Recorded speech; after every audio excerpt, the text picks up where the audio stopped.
अगर आप एक इंटरनेशनल लेवल पर अचीवर हैं, चाहे स्पोर्ट्स में, चाहे आर्ट्स में या फिर रिसर्च में, और आप ऑस्ट्रेलिया में परमानेंट सेटल होना चाहते हैं, तो ऑस्ट्रेलिया का नया नेशनल इनोवेशन वीज़ा आपके लिए ना एक बेहतरीन मौका हो सकता है। ग्लोबल टैलेंट वीज़ा अब बंद हो चुका है और उसकी जगह ये जो नया नेशनल इनोवेशन वीज़ा है ना, वो आया है, जो स्किल्ड और हाई अचीविंग इंडिविजुअल्स को सीधे ऑस्ट्रेलिया की परमानेंट रेजिडेंसी देता है। तो आज की इस वीडियो में हम आपको बताएंगे कि ये जो वीज़ा है वो है क्या, एलिजिबिलिटी क्राइटेरिया क्या है, प्रोसेस क्या है, बेनिफिट्स क्या है, और हम आपको ना ज़रूरी टिप्स भी देंगे जिसकी मदद से आपको आसानी से ऑस्ट्रेलिया का PR मिल सकता है। तो चलिए शुरू करते हैं। Hi everybody, I'm Neha Upadhyay and you are watching NBT Tech Ed। Australia का जो ये नेशनल इनोवेशन वीज़ा है ना, वो एक परमानेंट वीज़ा है जो उन विदेशी नागरिकों को दिया जाता है जिनकी इंटरनेशनली पहचान होती है, यानी कि जिन्होंने एक्सेप्शनल अचीवमेंट हासिल की होती है। ये वीज़ा अब ग्लोबल टैलेंट वीज़ा की जगह ले चुका है, जो 6 दिसंबर 2024 को बंद कर दिया गया है। इसके अलावा अगर हम इस वीज़ा के लिए एलिजिबिलिटी की बात करते हैं ना, सबसे पहले तो आपका प्रूवन रिकॉर्ड होना चाहिए किसी भी एक फील्ड में, यानी प्रोफेशन में भी वो हो सकता है, स्पोर्ट्स में हो सकता है, आर्ट्स में हो सकता है, रिसर्च में हो सकता है। ठीक है, इन सारी चीज़ों में आपके पास एक प्रूवन रिकॉर्ड होना चाहिए। आपको एक नॉमिनेटर चाहिए जो आपके क्षेत्र में नेशनल रेपुटेशन रखता हो, और वो कोई भी हो सकता है। वो ऑस्ट्रेलियन सिटीजन हो सकता है, ऑस्ट्रेलियन परमानेंट रेजिडेंट हो सकता है, या फिर एलिजिबल न्यूजीलैंड सिटीजन भी हो सकता है। ऑस्ट्रेलियन ऑर्गेनाइजेशन नॉमिनेटर को फॉर्म 1000 भरना होगा, जो आपकी वीज़ा एप्लीकेशन के साथ अटैच आपको करना होता है।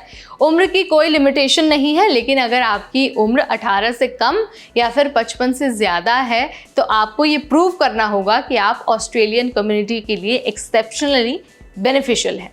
इसके अलावा अगर हम एप्लीकेशन प्रोसेस की बात करते हैं, तो स्टेप बाय स्टेप आपको जो रूल्स हैं वो फॉलो करने होंगे। पहले स्टेप में आता है नॉमिनेटर ढूंढना।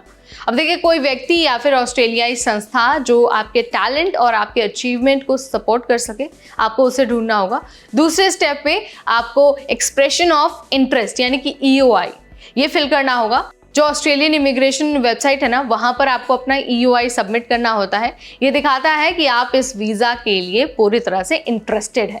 थर्ड स्टेप है इन्विटेशन टू अप्लाई। अब देखिए, अगर आपकी EOI एक्सेप्ट हो जाती है ना, तो डिपार्टमेंट ऑफ होम अफेयर्स आपको 60 डेज के अंदर अंदर एप्लीकेशन सबमिट करने के लिए इनवाइट करेंगे। उसके बाद जो चौथा स्टेप है वो है डॉक्यूमेंट सबमिशन। अब देखिए, जब सारा प्रोसेस हो जाएगा ना, तो आपको अपने डॉक्यूमेंट्स अटैच करने होंगे जो आपके अचीवमेंट को सपोर्ट करते हो, जैसे आपका award, recognition letter, publications etcetera. ठीक है, उसके बाद जो फाइनल स्टेप है वो है वीज़ा एप्लीकेशन। अब देखिए, इन्विटेशन के बाद आप सब क्लास 858 यानी कि नेशनल इनोवेशन वीज़ा के लिए एप्लीकेशन सबमिट कर सकते हैं। लेकिन आपको ध्यान ये रखना है कि आप ऑन शोर या फिर ऑफ शोर दोनों ही स्थिति में अप्लाई कर सकते हैं। लेकिन अगर आप ऑन शोर हैं तो आपके पास कोई सब्सटैंटिव वीज़ा होना ही चाहिए। इसके अलावा आप नागरिकता के लिए भी योग्य हो सकते हैं PR होने के कुछ सालों के बाद। अब देखिए, वीज़ा मिलने के बाद ना आप 5 साल तक ऑस्ट्रेलिया से बाहर ट्रैवल कर सकते हैं। उसके बाद वापस आने के लिए RRV यानी कि रेजिडेंट रिटर्न वीज़ा आपको लगवाना होगा।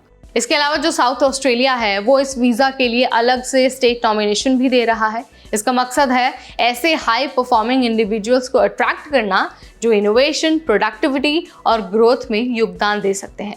अब देखिए, अगर आपका क्षेत्र साउथ ऑस्ट्रेलिया के इकोनॉमिक और रिसर्च गोल से मेल खाता है, तो आपकी एप्लीकेशन को जो एडिशनल सपोर्ट है ना, वो भी मिल सकता है। इसके अलावा अगर हम एंड में इस वीज़ा के बेनिफिट्स की बात करें, तो सबसे पहले तो आप ऑस्ट्रेलिया में परमानेंटली रह सकते हैं, पढ़ाई कर सकते हैं, नौकरी कर सकते हैं, और बिजनेस करने की भी आपको पूरी छूट है।